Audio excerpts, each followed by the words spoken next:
And my source tonight is Dr. Richard Besser, the former acting CDC Director under President Obama.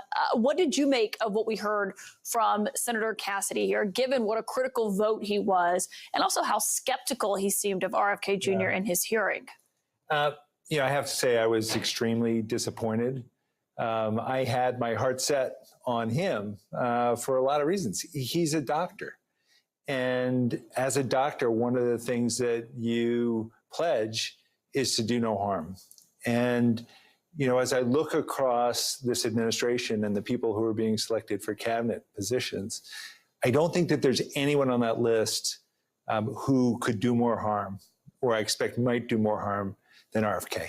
Were you at all, did it give you any consolation to hear what RFK or what Senator Cassidy said about the assurances that RFK Jr. and people in the administration made to him about vaccines or going to the health committee on Capitol Hill and talking to them first? Yeah, I don't. I think that people will say just about anything to get through their hearings.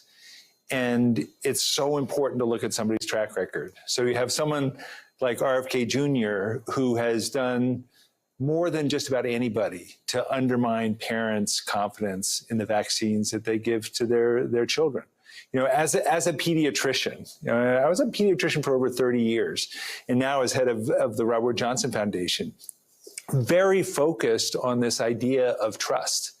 And the conversations I would have with parents, they would ask me really good questions.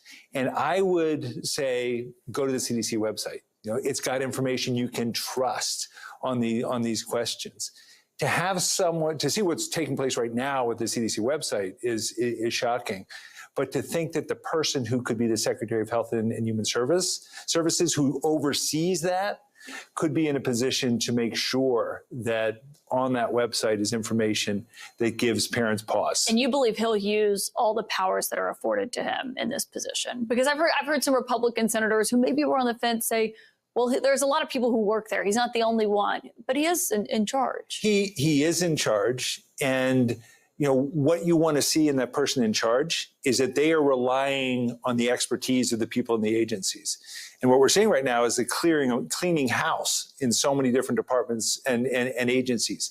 So for him to come in with a strong belief that vaccines are dangerous, that there are no safe and effective vaccines, and to be in that role is extremely dangerous and will cause some parents who want to do the right thing for their children to make the wrong decision. Do you think he ultimately gets confirmed with Cassidy?